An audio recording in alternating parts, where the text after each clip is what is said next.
এখন তো ডিসেম্বর মাস চলছে, আর ডিসেম্বর মাস হচ্ছে আমেরিকায় হলিডে মান্থ হিসেবে কনসিডার করা হয়।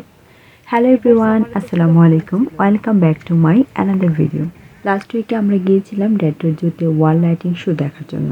আর যেহেতু এটা লাইটিংয়ের ব্যাপার, তো রাতের বেলায় দেখতে ভালো লাগে, তো আমরা গিয়েছিলাম সন্ধ্যাবেলায়। আর সেদিন ছিল প্রচুর ঠান্ডা, মানে মাত্রাতিরিক্ত ঠান্ডা, সাথে ছিল উইন্ডি। তো সব কিছু মিলিয়ে ঠান্ডার মধ্যেও আমরা গিয়েছিলাম। আমি যেটা মনে করি, নিজের প্রশান্তির জন্য, মানসিক শান্তির জন্য হলেও বাইরে ঘুরতে যেতে হয়। বাহিরের পরিবেশ কিন্তু অন্যরকম। আপনি যখন বাইরে যাবেন তখন দেখা যায় যে 10 জন মানুষকে আপনি দেখছেন, হয়তো দুজনের সাথে কথা হচ্ছে, কিছু একটা খাওয়া হচ্ছে। এই যে ঘোরাঘুরির কারণে মনে একটা শান্তি আসে বা স্ট্রেস কমে যায়। আমাদের প্রত্যেকের লাইফই খুবই টাইট শিডিউল, হোক সেটা ওয়ার্কিং মম বা হাউস ওয়াইফ, প্রত্যেকেরই প্রচুর প্রচুর টেনশন নিয়ে সারাদিন কাটাতে হয়।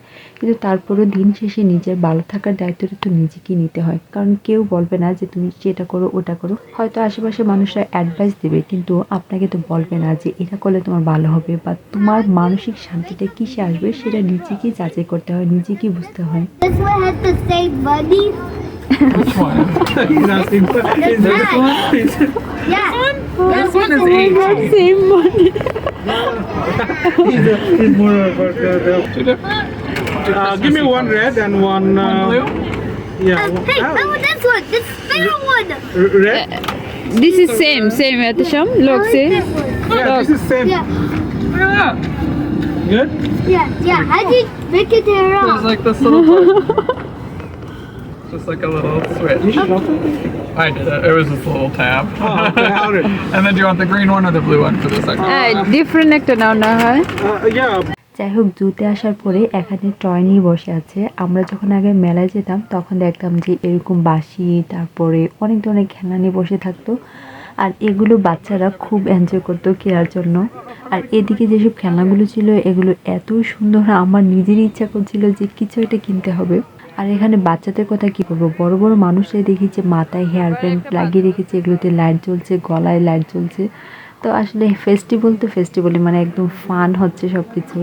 আর সেই দিন এত পরিমাণে ঠান্ডা ছিল, বেশিক্ষণ বাইরে হাঁটাহাঁটি করা সম্ভব ছিল না। তো মানুষজন যেটা করে, কিছুক্ষণ বাইরে হাঁটাহাঁটি করে তারপরে আবার এরকম শেল্টার আছে, এখানে এসে কিছুক্ষণ ওয়ার্ম হয়, তারপর আবার ঘুরতে যায়। তা আমরা এখানে এসে কিছুক্ষণ বসেছিলাম, কারণ এই জায়গাটার মধ্যে হিট আছে, তো এই কারণে মানুষজন আর অতটা ঠান্ডা ফিল করে না। তো ঠান্ডার মধ্যে গরম কিছু খেতে ইচ্ছে করছিল, তো এদিক থেকে নিয়ে হাট কোকো আর পপকর্ন।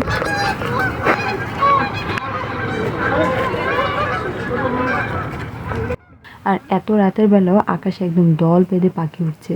যাই হোক, এখান থেকে একটু চা কফি খেয়ে একটু গরম করে নিয়েছি। এখন ফুল অফ এনার্জি নিয়ে আবারও বের হচ্ছি, হাঁটবো, কিছুক্ষণ দেখবো। যেহেতু এসেছি এখানে ঘোরার জন্য, তো ভাবলাম যে যতটুকু পারা যায় একটু ঘুরে দেখে যাই। আর এই দেশের মানুষের যে কোনো এনভায়রনমেন্টে একদম ফুল অফ এনার্জিতে থাকে, মানে সেটা হোক সামার বা উইন্টার। সামার বললে তো কোনো কথাই নেই, মানে ঘুরতেই হবে, উইকেন্ড মানেই ঘরে বসে থাকা যাবে না। আর এই যে উইন্টার সিজন চলছে, এত ঠান্ডা, কিন্তু তারপরও মানুষ ঘুরতে আসছে। আমিও যেটা করি, সময় সুযোগ করে বাচ্চাদেরকে নিয়ে বের হয়ে যেতে চেষ্টা করি। বাচ্চাদেরকে নিয়ে বের হওয়া কিন্তু আসলে কম কষ্ট না, ওদেরকে রেডি করানো, খাওয়ানো, কি নিতে হবে সব কিছু নিয়ে বের হওয়া কিন্তু অনেক অনেক ঝামেলার বিষয়। Merry Christmas. Thank you for coming. I'll be down. Is the I'll be down in blue just a leader minute. here? Yes. আর এখানে আসার পরে সান্তা ক্লজের সাথে দেখা হয়ে গেল। তো সান্তা ক্লজ উপর থেকে এতিশামকে হাই বলছিল। আর এখানে এসেছি আমরা 4D মুভি দেখবো বলে, তো টিকিট কাটার জন্য লাইনে দাঁড়িয়েছিলাম। তো উপরে হঠাৎ করে দেখি যে সান্তা ক্লজ যাচ্ছে। আসলে এখন যেহেতু হলিডে সিজন বা সামনে তো ক্রিসমাসও, তো এই কারণে দেখা যায় সব কিছু মানে ক্রিসমাস ডেকোরেশন করে রেখেছে চতুর্দিকে, মানে ক্রিসমাসের যে একটা ভাইব চলছে আর কি। আর এখানে 4D মুভি বলতে আসলে এটা একটা কার্টুন, তো এটা বাচ্চারা খুবই এনজয় করে। আর এমনভাবে সব কিছু সেট আপ করে রেখেছে না, মনে হবে যেন একদম বাস্তবে সব কিছু করছে।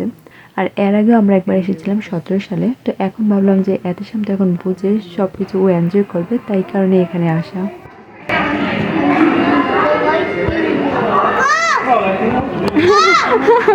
আমার ডাকতেছে খাও। এটা কিন্তু একটা মুভি থিয়েটার, আর আমরা যেটা দেখেছিলাম সেটা হচ্ছে ক্রিসমাসের উপরে একটা অ্যানিমেশন, আর যেটা ছিল 20 মিনিটের মতো হবে। আর এই শো চলাকালীন সময় ভিডিও বা ছবি তোলা নিষেধ ছিল, তো এই কারণে আমি কিছু রেকর্ড করতে পারিনি। আর আর ডেট্রোর জু কিন্তু অনেক বড়, ভিতরে আরও অনেকটা আছে এরকম করে ডেকোরেশন করে রেখেছে, কিন্তু এত ঠান্ডা আর এত উইন্ডি ছিল যে মানে আর যাওয়ার ইচ্ছা করছিল না। আর ডেট্রোর জুতে আমরা এন্ট্রি নিই 6:30-তে, আর এখানে প্রায় আমরা 9:30 পর্যন্ত ছিলাম, প্রায় 2-3 ঘন্টা ছিলাম এখানে। এত ঠান্ডার পরেও অনেক মানুষ দেখছি পরিবারের বাচ্চা কাচ্চা সবাইকে নিয়ে এসেছে এবং কি কম্বল মুড়ি দিয়ে এসেছে, এমন একটা অবস্থা। মানে যত যাই হোক এই পরিবেশ যেমনই থাকুক ঘুরতে হবে, এই হচ্ছে কথা। আর সব কিছু এমনভাবে লাইটিং করে ডেকোরেশন করে রেখেছে, মনে হচ্ছে যেন একদম বিয়ে বাড়িতে এসেছি। আর এই লাইটিং শো শুধু এইখানেই না, পুরো আমেরিকা জুড়ে এখন শুধু আলোর ঝলকানি, এত সুন্দর করে সাজিয়ে রেখেছে।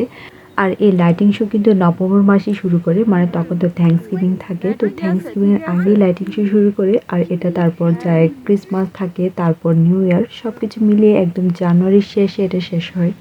আর এ তো ডিসেম্বর লাস্টে তো ক্রিসমাস, তো এই কারণে তো সারা আমেরিকায় এত সুন্দর করে লাইটিং করে রাখে, চোখ দাঁধালো অবস্থা, মানে যেদিকেই তাকাই সেদিকেই ভালো লাগে। যাই হোক, আমার ঘুরতে ভীষণ ভালো লাগে। প্রতিদিনের একঘেয়েমি রুটিনের মধ্যে চলতে চলতে আমি অনেক সময় আমার কাছে মনে হয় যে না, আমি আর পারছি না, একটু ঘুরতে হবে, একটু বাইরে যেতে হবে, এমন একটা অবস্থা। আর এই ডেট্রোর জুতে এই নিয়ে আমি 4বার এসেছি, সামার এবং উইন্টার মিলিয়ে। আমার কাছে মনে হয় ঘুরতে আসলে মানুষের যে স্ট্রেসগুলো আমাদের থাকে সেগুলো একটু কমে যায়। তো আমার কাছে মনে হয় যদি সুযোগ থাকে ঘুরতে যাওয়া, নিজের জন্য সময় কাটানো খুবই খুবই প্রয়োজন। আর এই যে এই জায়গাটা খুবই সুন্দর একটা জায়গা, এখানে মিউজিক বাজছিল আর এমনভাবে লাইটিংগুলো ডেকোরেশন করে রেখেছে যেন মিউজিকের তালে তালে লাইটগুলো অন অফ হচ্ছে, আপ ডাউন হচ্ছে। আর এই লাইটের ড্যান্স দেখে আমার কাছে মনে হচ্ছিল হরর মুভির কোনো সিন দেখছি। যাই হোক, পুরো ব্লগে অনেক বকবক করে ফেললাম। আসলে এটা আমি আমার পার্সোনাল ওপিনিয়নগুলি আপনাদের সাথে শেয়ার করেছি। আশা করছি পুরো ভিডিওটি আপনাদের কাছে ভালো লেগেছে।